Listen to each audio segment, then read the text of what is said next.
Oke, terlepas dari literasi tekstual, dari doktrin-doktrin, mereka sangat menyayangi Yesus Kristus. Amin, haleluya, Roh Kudus. Aduh. Halo, izin biar kondusif, biar enak ya, biar kita diskusinya mengedukasi, kita akademis di sini.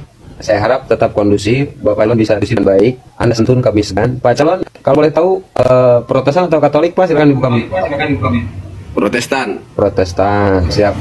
Oten penghujat Yesus, sepakat gak dengan tema ini? Tanda tanya. Tidak.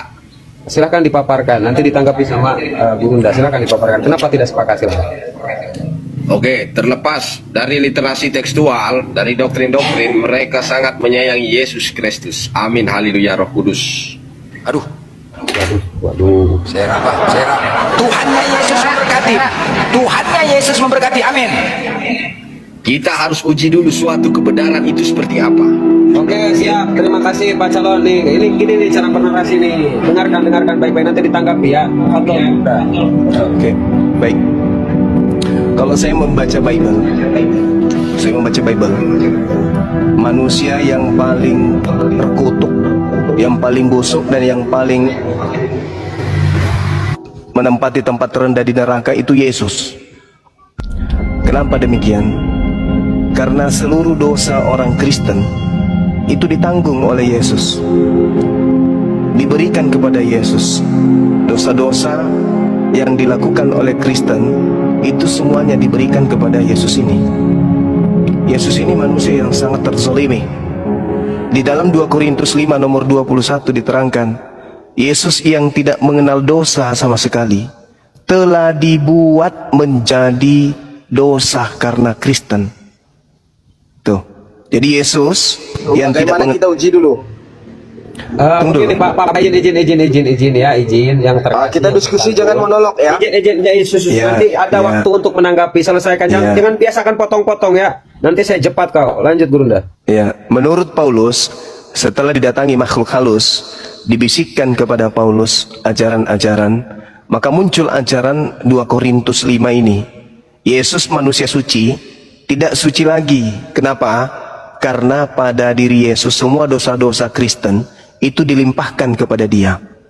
Baca 2 Korintus 5 nomor 21. Jadi ketika orang Kristen mencuri, memperkosa, membunuh, maka seluruh dosa yang dilakukan oleh orang Kristen ini dilimpahkan ke pundak Yesus. Maka Yesus seketika yang tadinya suci menjadi berdosa. Jadi Yesus ini adalah manusia yang paling banyak dosa. Karena semua dosa-dosa pendeta, pastor, jemaat, ya, itu dilimpahkan ke Yesus. Kemana pergi dosa ini nantinya? Ya ke neraka. Berarti tema ini sangat menghujat Yesus itu adalah agama Kristen. Dosa pencabulan, pencurian, pemerkosaan, korupsi, koruptor, dan seterusnya, semuanya dilimpahkan kepada Yesus. 2 Korintus 5 nomor 21. Bahkan di dalam Galatia 3 nomor 13, Yesus itu kutuk. Yesus menjadi apa? Menjadi kutuk karena Kristen. Kemana perginya orang kutuk ini? Kutuk itu ke surga atau ke neraka? Kutuk itu ke neraka atau ke surga? Jelas kutuk itu ke neraka. Berarti Kristen ke neraka, Yesus ke neraka, Kristennya ke surga. Kasihan Yesus itu sebenarnya. Demikian. Oke, izin menanggapi sedikit ya.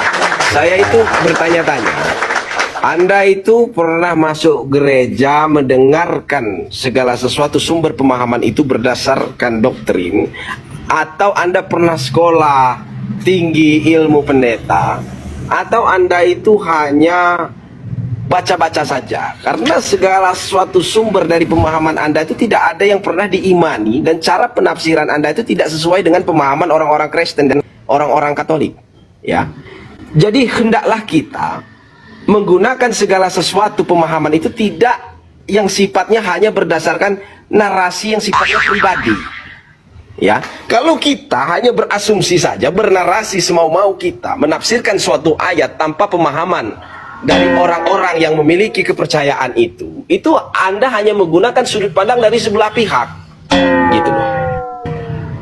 Harusnya Anda mengerti juga bagaimana cara memahami apakah sumber. Saya kan nggak potong. Saya nggak potong ya. Sumber pemahaman Kristen itu perlu Anda tahu ya. Saya beri sedikit ilmu. Perlu Anda tahu tidak hanya bersumber dari literasi tekstual saja yang terdapat di dalam Bible, tetapi ada juga unsur-unsur dari doktrin-doktrin gereja. Karena setiap gereja yang Anda masuki itu Anda akan mendapati doktrin dan denom yang berbeda-beda. Anda boleh pakai. Kalau Anda berdiskusi dengan misalnya Jesus Only, pemahamannya akan beda tentang Tuhan. Anda bahas lagi tentang literasi tekstual, tentang Tritunggal, beda lagi. Kalau Anda baca Bible, beda lagi. Anda kalau ke Roma, beda lagi. Anda boleh pakai King James Version, boleh pakai LAI, boleh. Tetapi ketika Anda semau-mau menggunakan penafsiran itu berdasarkan narasi dan inspirasi Anda sendiri. Silakan Pak Calon, Anda bernarasi, saya kasih waktu 1 jam, silakan. Baru aja 1 menit, janganlah panas. Karena begini Pak Calon, izin supaya enak, diskusinya supaya berjalan, izin. Ketika Gurunda menarasikan, maka Anda berhak untuk membantah. Ketika tidak sepakat, nah bantahan itu harus pakai data. Dan barusan Anda bernarasi tidak ada bantahan sedikit pun, malah curhat.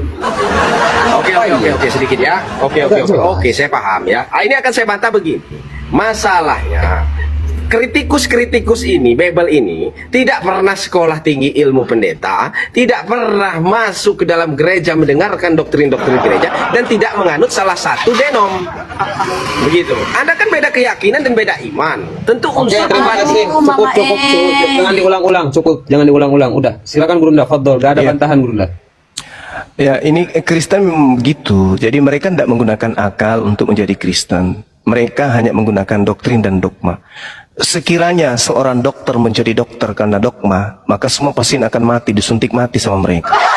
Orang jadi dokter itu karena membaca, orang jadi profesor karena membaca. Sejatinya kalau beragama dengan agama yang betul, agama yang dibentuk, didirikan, diyakini harus berdasarkan dengan bacaan. Bacaan yang di mana? Bacaan yang diterima oleh para nabi. Tertuang di mana? Di buku-buku yang dianggap suci. Bukan kepada sekte-sektean, bukan kepada pendeta-pendetaan, bukan kepada mimbar-mimbaran. Makanya di dalam kitabnya Yahudi, itu diterangkan dengan sangat jelas, percayalah kepada Tuhan dengan segenap hatimu. Jangan bersandar kepada pengertianmu sendiri. Konon ceritanya, Kristen datang dari barat membawa firman Tuhan di dalam Bible.